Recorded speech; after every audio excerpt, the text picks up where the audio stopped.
Ladies and gentlemen, hello and welcome. Thank you for attending today's webinar, Drive the Change DevOps. Before we begin, I'd like to cover just a few items regarding this webinar platform. At the bottom of your screen, you'll notice a handful of widgets, mainly the Q&A widget, which you can utilize to submit any questions you have throughout today's webinar session. For viewing purposes, you can also expand your viewing window by clicking on the icon found on the top right corner of the slide viewer. If you have any technical difficulties, please click on the Help widget. And lastly, do take a moment to fill out the survey at the end of the webinar. Thank you. At this time, I'll turn it over to your presenters, Jacob and Chris. Good morning, everyone. Just to go ahead and start off with a little bit of housekeeping. Over the course of our practice runs, we've noticed some varying levels of delay. So you may notice a little bit of lag between our slides and our voice. Don't worry, they will get caught up. Also, if you have any questions, please enter those into the Q&A section, and we will address all of those questions at the end of the presentation. And finally, towards the end, if you wouldn't mind putting your email address into the Q&A section as well, we do have a PDF that we'd love to send you all with some of the takeaways from the presentation. That said, my name is Christopher Michaels. I'm a Scrum Master and Product Owner with Insight Digital Innovation. And I am Jacob McCanty. I'm a software engineer, also with Insight's Digital Innovation Group. And just to go ahead and start off the presentation by doing some level setting. DevOps, according to Microsoft, is the union of people, process, and products to enable continuous delivery of value to our end users. We're going to be focusing our attention on that continuous delivery portion of the DevOps conversation. And as Jacob and I were putting the presentation together, being the nerds that we are, we just kind of continued to come up with Star Wars analogies. So we've just peppered these slides with Star Wars images and so on. So, just to lighten the mood a little bit. That said, what we're going to be talking about here is specifically around the mindset shifts, the things we need to change about the way we think about doing work in order to move towards a continuous delivery model. Then the technical and process changes that we need to do, the way we do our work to move in that direction. And then finally, the things that we can do within agility, doing our agile differently, all driving towards that common goal. That said, how many times have you tried to implement a change within your organization and you've just gotten this immediate pushback, especially in a DevOps situation? It's like, I'm too busy to automate. All of my tests are manual. I can't possibly, no, hold on. We can't push to prod. We might break something. I decided that, a whining Luke Skywalker would probably go really well for that kind of complaint. This is the pushback we're expecting. I remember probably last year sometime, I was working with a client, and this client had just a complete mishmash of a program going on. We had one team that was working Scrum, which was mine, a few different teams that were all running some weird version of SAFe. We had some teams that didn't appear to be using anything in particular. And then we also had one team over in the distance who were vendors, and they were working from their SOW, and they were completely waterfall. Now, the result of that kind of a awful mishmash was a situation where in order to release something to a prod environment, management thought that the best way to handle this was to take 2 developers from every individual team, throw them into a conference room for 2 weeks just to nail down all of the bugs and integration issues and so on that existed between teams. Now, you might imagine that this was just an absolute cluster in terms of being able to actually release anything. Yeah, with that kind of chaos, you couldn't release to prod with any kind of frequency because you would absolutely break things every time. What we're talking about here is starting to move our organization in a direction to address those problems. Jacob? Absolutely. So when we're thinking DevOps, we really need to start going from thinking big to thinking small. We're not necessarily going to deliver a whole feature, but rather a part of a feature. And this is all in an effort to reduce your risk and iterate small, fail small. So the idea here is that rather than pushing out some big, flashy, fancy feature that you spent weeks or months developing, you push out part of that feature. And if something goes wrong with that feature, it reduces the risk of something catastrophic happening in your application, and allows you the opportunity to go back, fix it, and iterate upon it and make things better. You're going to hear us talking about this a lot. A lot of what DevOps is doing these small iterations and reducing risk. So you're going to hear us talking about this quite a bit. Now, as a personal example, several months ago, I was on a team and on a project with several teams, actually. And one of the teams had actually only pushed to production once in about 6 months, and it was with their initial MVP. And that was fine. The initial MVP was nice looking, but what we were seeing was that our users weren't actually getting any updates on the UI side of things, because this was the UI team.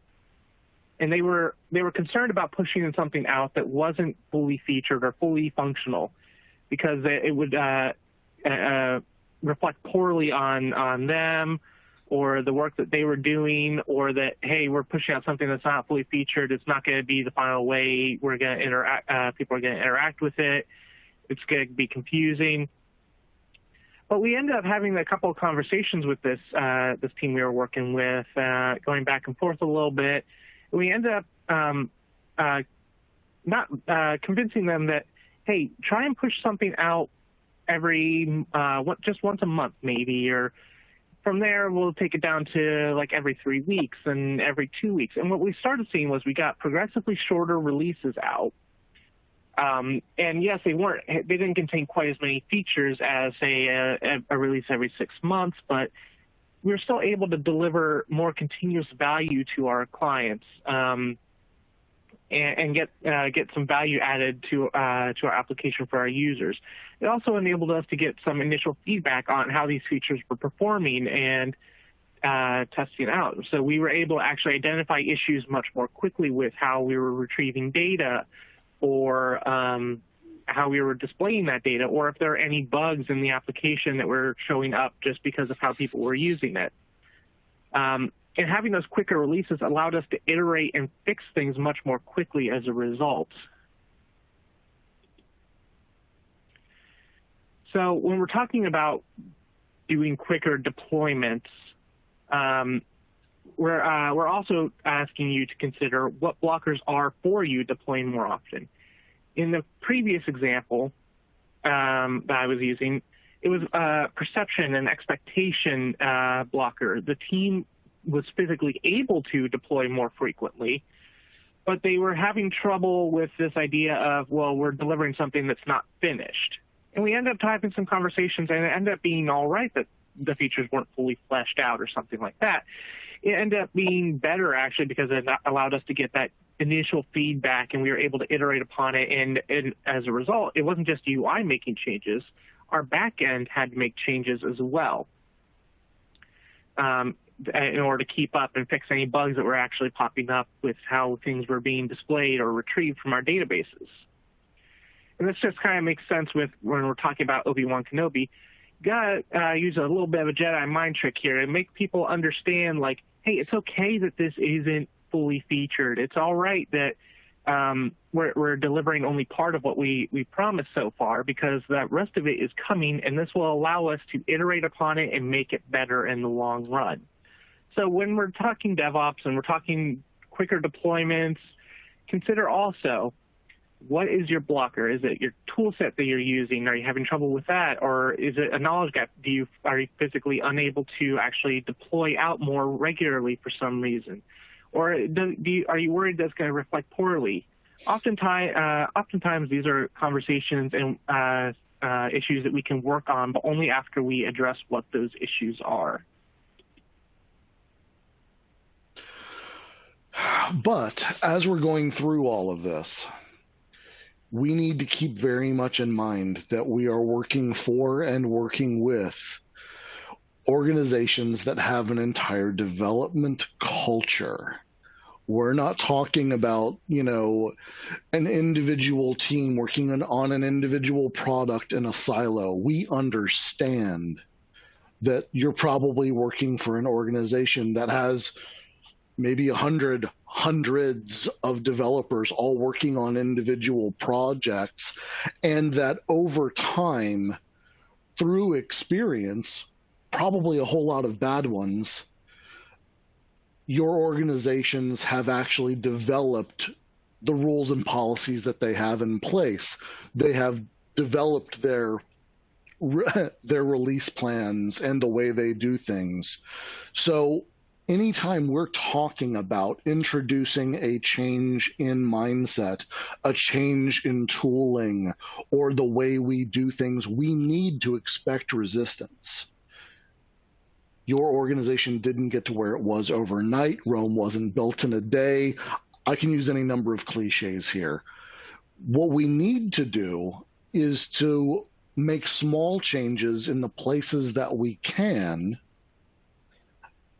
demonstrate the effectiveness of those changes, and give people within your organization a chance to come on board and then participate in that change.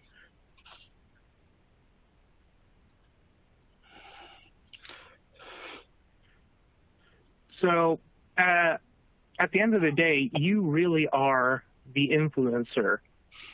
You really need to be the one to encourage the product benefits and the value add for your clients and your dev team. Remember, DevOps isn't just about getting something of value out to your users. It's also a benefit to your dev team as well.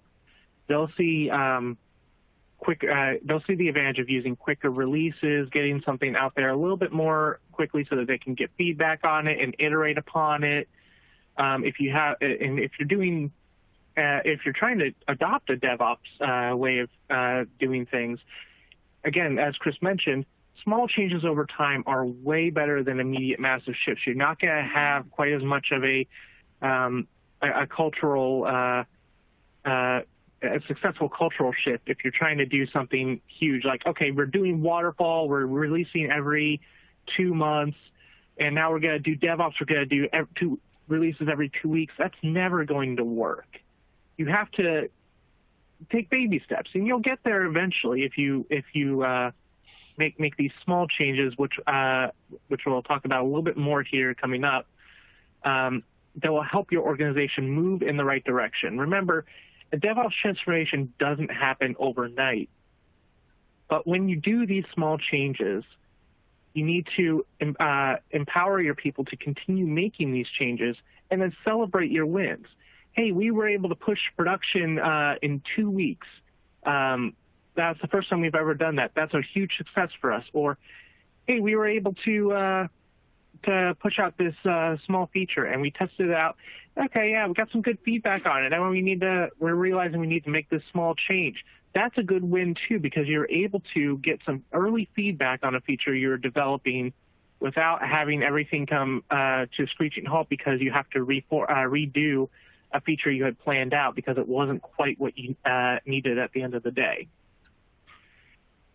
So now, keeping that in mind, I'm going to start talking to you a little bit about some technical or process changes that can help you move in the direction of a DevOps transformation.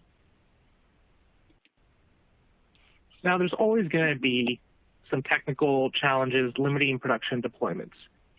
Your choice of tooling can impact you, might slow you down, might speed you up. Issues with your pipelines, if you have a lot of gate checks that maybe don't need to be there, or you have problems with particular stages in your deployment pipelines failing, that can slow you down as well. Or even just having complex environments.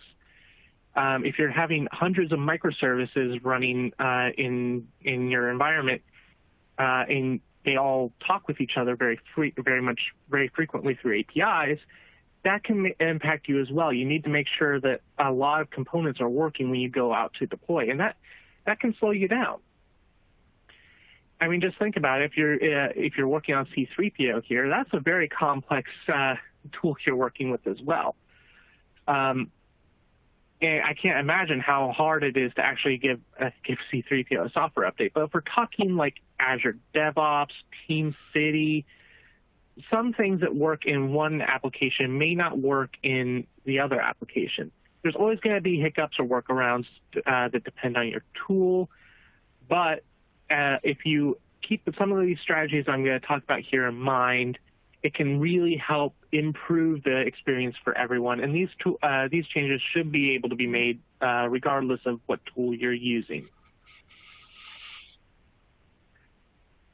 So some of the things we can do that can limit technical issues include feature flags and tagging. Now, I don't know how many of you are familiar with feature flags, but it's a really helpful tool that you can use to help turn on or off features for specific sets of users. So if you have a new feature that you're preparing to roll out and you want it to be only turned on for a specific subset of users, you can have a config file that gets read from that can enable specific users to access different portions of your application.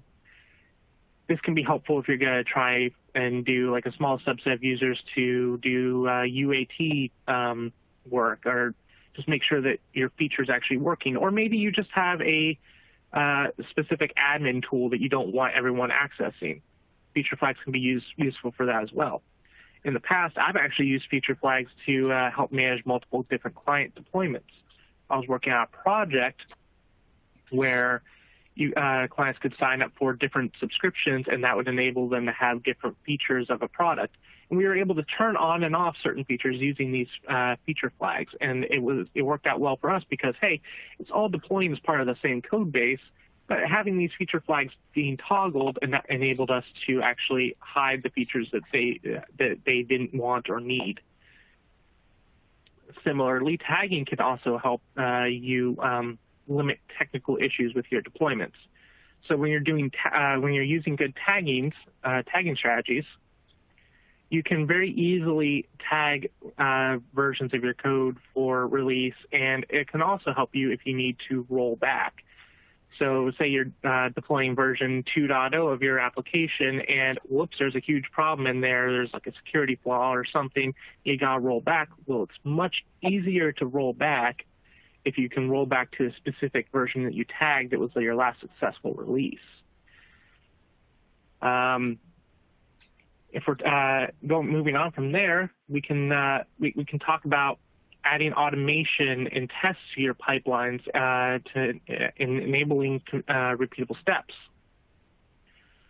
So when we're talking automation and tests, these just help improve your confidence level of doing a deployment. You don't have as many manual steps that you have to take and as many checkboxes you have to check to make sure that your application is able to be deployed successfully. If you have automation and you're running automated tests, such as API tests or unit tests in your pipelines, that can help you improve your confidence in your deployments. If you see all green check marks from your tests and you know you have good testing coverage, hey, you're pretty confident that this is probably going to be an okay deployment to go out. And this helps as well if you're talking environment flow. If you have a good environment flow going, moving your code from dev to a test environment to stage and then eventually prod, having that environment flow along with automated tests really improves that confidence. Hey, the code we just deployed to dev, all the tests passed, and we're going to push out to test, and the tests all passed again there. That's great. Now we're moving to stage, and whoa, something happened in our test. Something's not set up quite the same way in test and stage. Let's go back and address that. And then it didn't even make it out to prod before you realized that there was a problem. So having these automated tests and a good environment flow really helps. If you're sticking to that good environment flow, you're going to be very confident because, hey, you just successfully deployed to dev, to test, to stage. You're really sure it's going to work on prod now because, hey, you've just done it 3 different times already.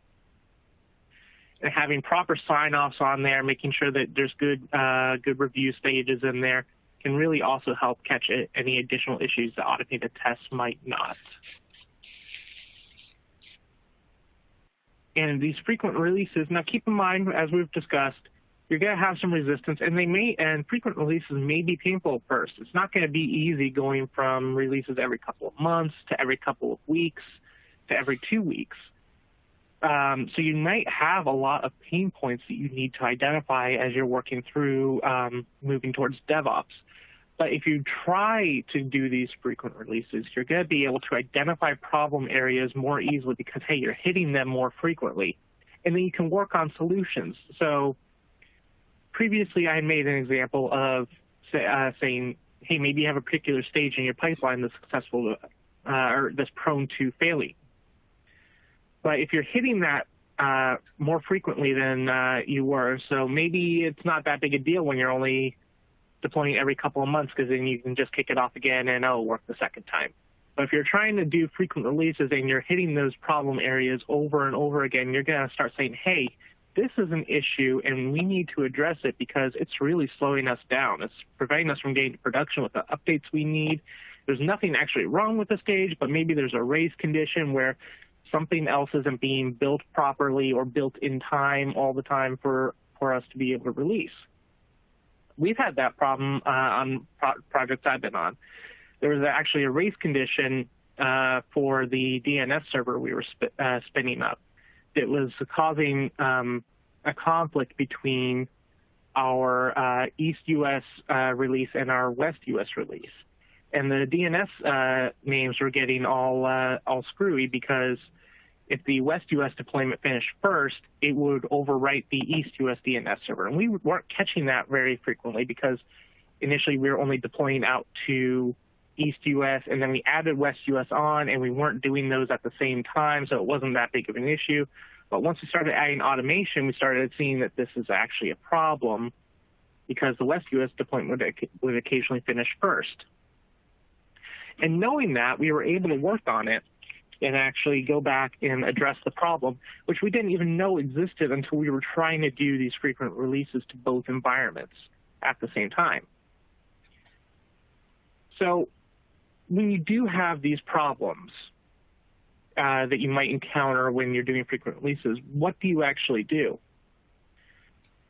Well, if you're Yoda, you either do or do not. There is no try, but we're not Yoda, right? So what do we actually do if there's a problem? Well, we learn from our failures. When there's an issue, we, as part of a DevOps process, we do encourage you to roll back if there's a particularly large problem. So say that you're having what we had where our DNS server was getting thrashed. That was actually a problem. It was preventing users from logging on properly. Services were going down left and right. We weren't sure what was going on. So in that case, we had to do a rollback, and we were able to look at and see what the actual issues were. And when we rolled back, we were able to get a stable version of our code back out to production because we had good tagging in place. And keeping that in mind, when you do a rollback, you're able to get your code back, get your last successful version out there. You're reducing downtime for your users while you go back and buy yourself time to actually address the root cause of the issue. And this is much easier if you're doing, again, these small iterations. If you're doing smaller changes, rolling back is easier because, hey, not as much change between version 1.1.9 and version 2.0, most likely. And it's much easier to go back and figure out what actually changed between those two versions because there's less code changes in there. When you do these changes over 6 months, how many times have you forgotten how code works that you wrote even 2 weeks later? It starts getting a little bit fuzzier. You might not remember all the ins and outs of what you're trying to do, or what your thought process was when you were writing a particular function. But hey, if you're doing deployments every 2 weeks and you have to do a rollback and you know there's a problem with this specific part of the feature you were trying to roll out, it's much easier to track down what that issue is while it's still fresh in your mind. And like, I can go back and I can fix that because I know exactly where that is. I know exactly what function that's calling, so I can track that down real quick. And usually you want to try and limit rollbacks. They're great if you have a big issue, but they're kind of also a pain. You don't want to necessarily do them all the time for small problems like, oh, maybe a link just got broken, but there's a workaround for it. So maybe you can issue a patch for that and now be like your 2.0.1 release. Again, that's really easy to do if we're doing these small iterations very frequently, because then you're still able to deliver value to your client and you're able to issue a patch very quickly as well to address these issues and fix problems that you might be having that don't necessarily require a full rollback, but will actually help you still keep that value add for your clients. Now, it's also important to make sure your tooling has the capability. Maybe you'll need to implement a good tagging strategy before you can implement a rollback strategy or something like that. But most tools like Azure DevOps, TeamCity, they should have the capability to enable you to have successful rollbacks. And hey, maybe your tool even has the ability to, if you have a failed deployment, kick off an automatic rollback of the last successful release tag. Building these things out is really important to making sure that you have a stable application and have as much uptime for your clients as possible. Again, the greatest teacher failure is. Yoda was right here. We learn from our failures to build better products. Now, I already kind of talked about this a little bit more, but it's really important to do root cause analysis to fix what broke in your environments when you have something that goes wrong. If you're issuing a patch, that's all well and good, but maybe you need to go dig deeper into the issue. Maybe there's like actually an underlying code problem with how you're retrieving data or displaying that data. And you're able to patch it, but you really should go back and address that actual issue. If you're doing, if you have a good rollback strategy in place, it's much easier to do this root cause analysis because you're not as pressed for time as you would be if your application was just down and out for your users. So taking the time to do root cause analysis and fixing the actual root of the problem will enable you to have a better and more stable application going forward. And sometimes, keep in mind, this root cause analysis might just identify a problem area with your processes. Maybe you didn't have a particular sign-off, or maybe you didn't have the automation testing in place to check for a specific issue that you might encounter. So doing a proper root cause analysis, keeping an open mind about what the problem may be, which might not necessarily be code-related, but might just be a result of how you're doing things, can help you address what your problems are going forward and push for change going into the future. And remember, I said you might fail, but don't be afraid of that failure. If you're deploying out and you notice that there's an issue, yes, that's a failure, but at the same time, you've learned why it is that you failed. You can do your rollback, you can identify the problem, and then you can push out an push out a patch or an update, and you'll get that success. Your clients are going to be happy because they're getting features faster.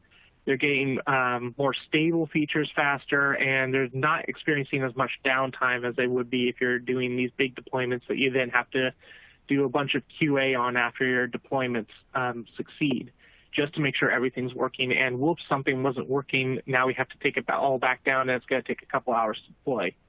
If you're doing these rollbacks in these small iterations, it shouldn't take you all that much time to get a old version out to your production environment to make sure that your clients or users don't have as much downtime.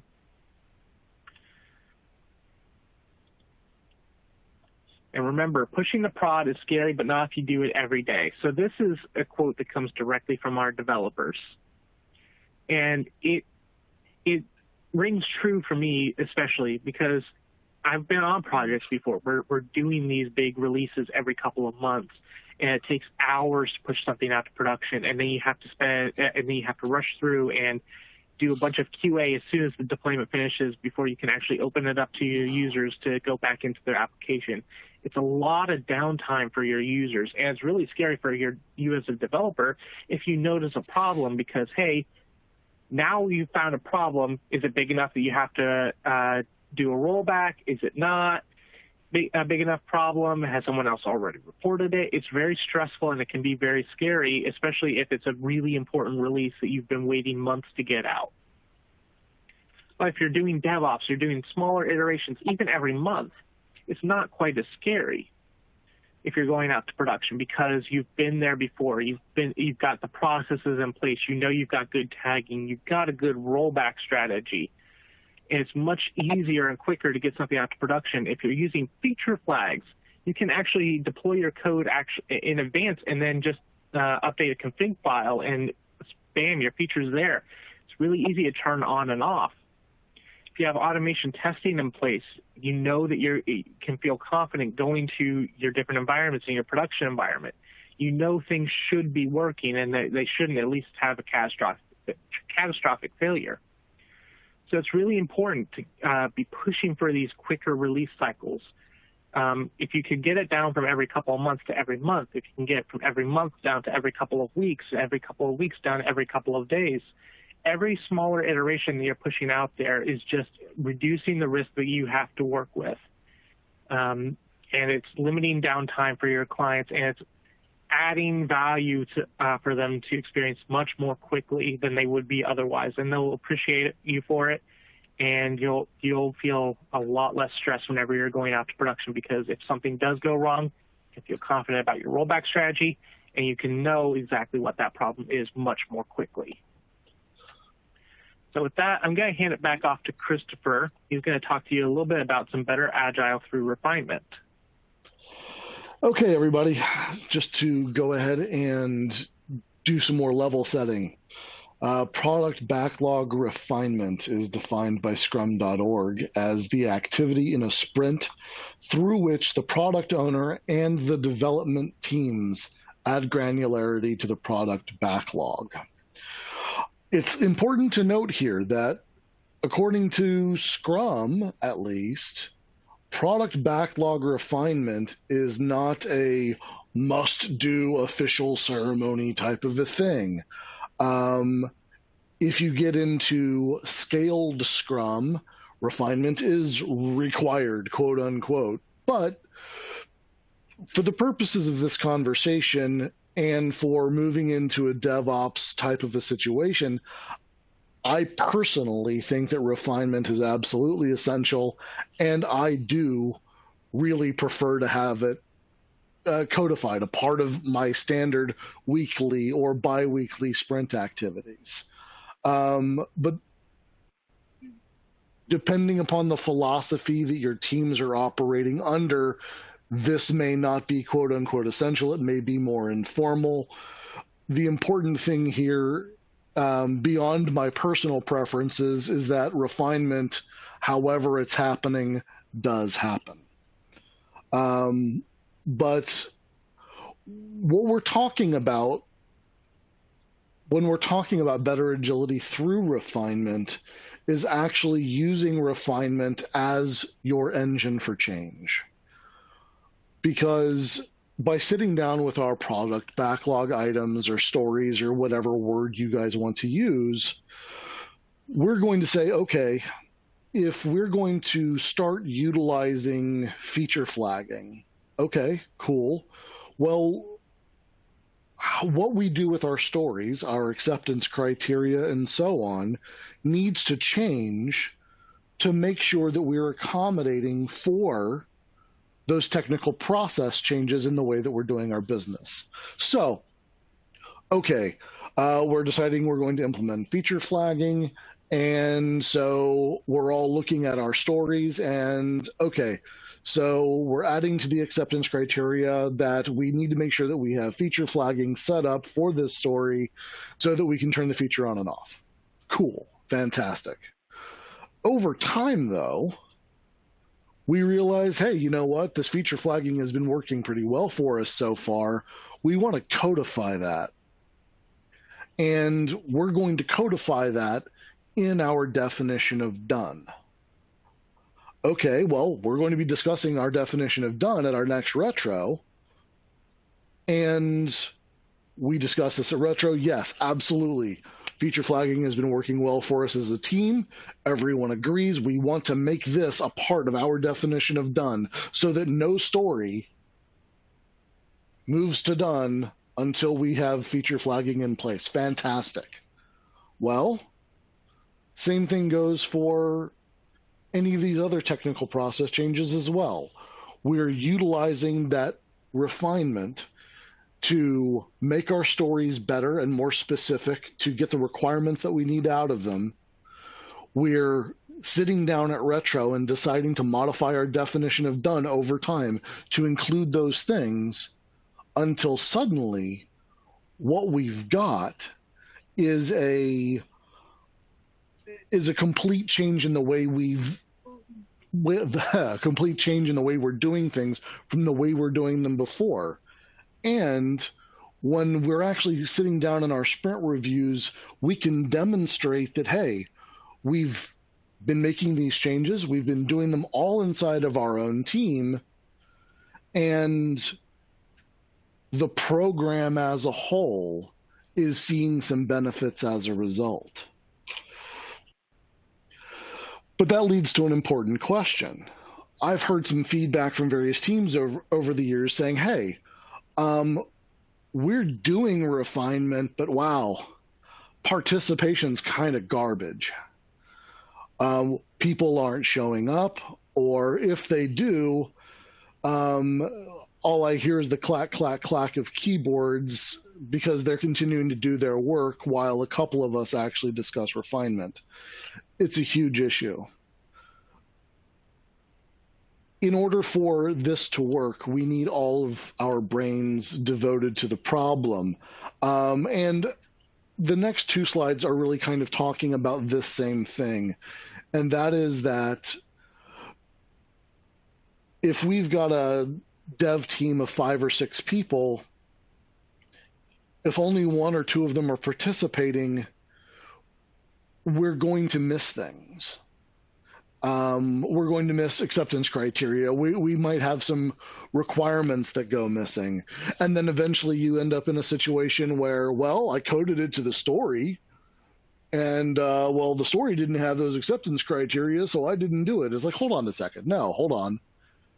It's the development team's job to ask the questions, to participate, so that we have the best story possible. And if we don't have that best story possible, that's also on the dev team. You have to have everyone bought in. So the entire team's input is critical.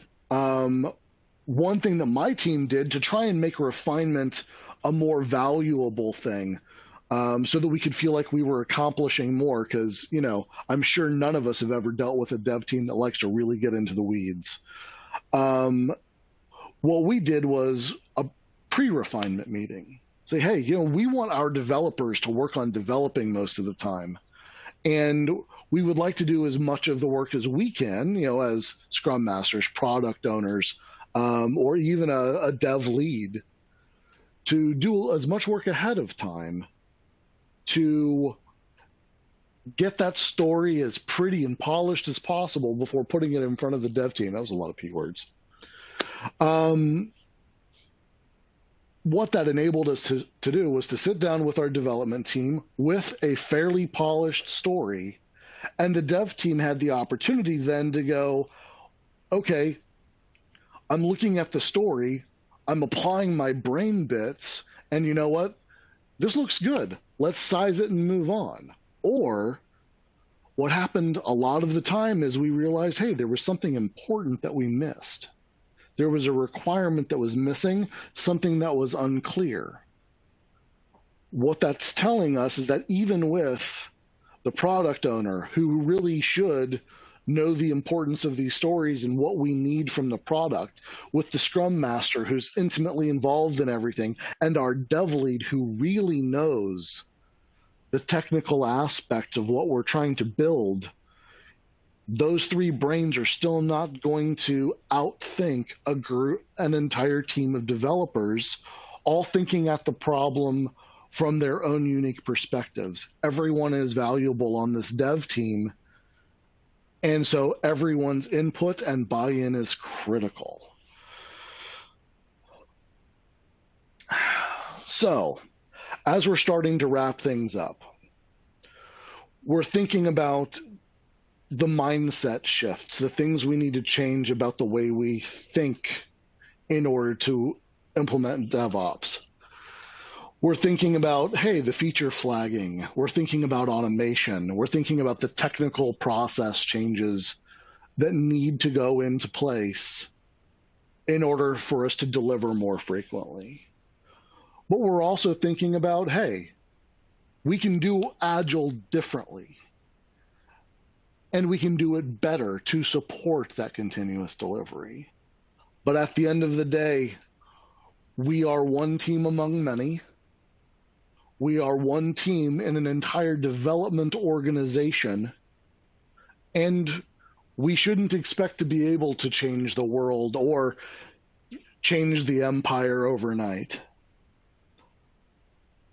We should expect resistance, but it's also important to celebrate your wins. We're talking about one small team making the changes, doing the things that they can do every single day in order to affect change to a larger organization. What we're celebrating is progress, not perfection overnight.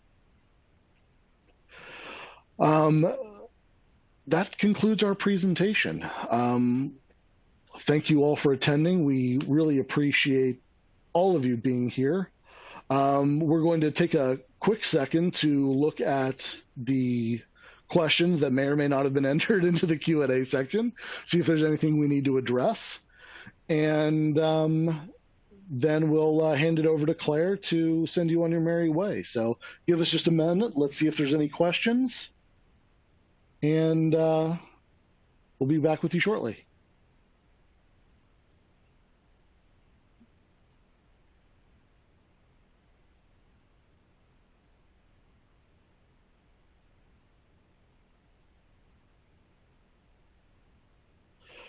It looks like the questions that are in the Q&A section have actually been addressed in line.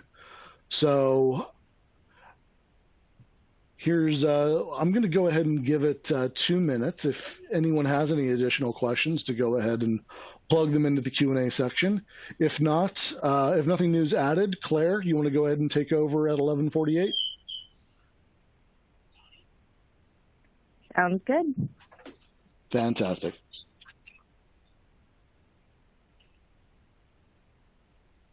So just to help fill the time, the questions we got were around planning and using tags within a DevOps environment and mindset.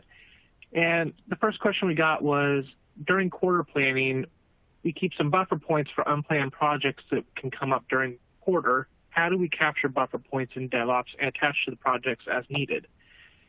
So personally, in my experience, DevOps tends to work better if you're also doing a shorter shorter planning.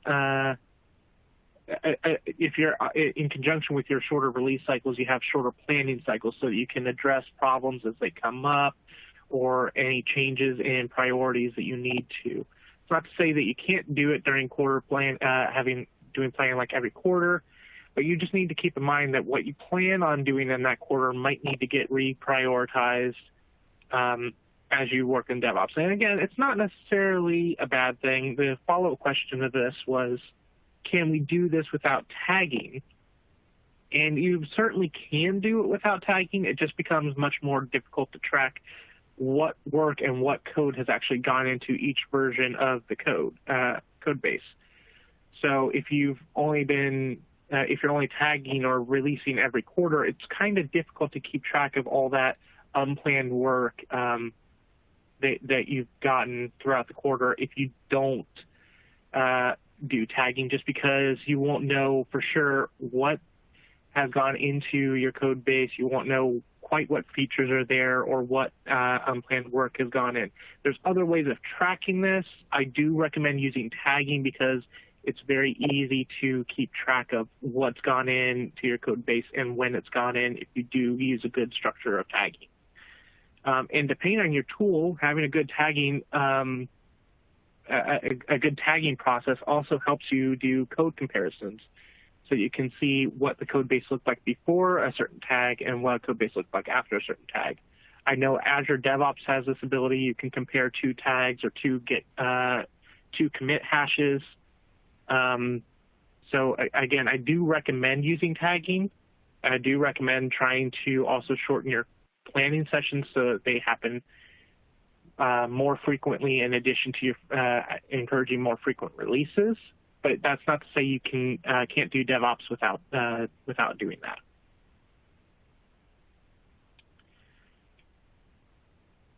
It doesn't look like we've gotten any other questions, so I think we'll wait just another minute, make sure we're good to go, and then, yeah, we'll hand it back off to you, Claire.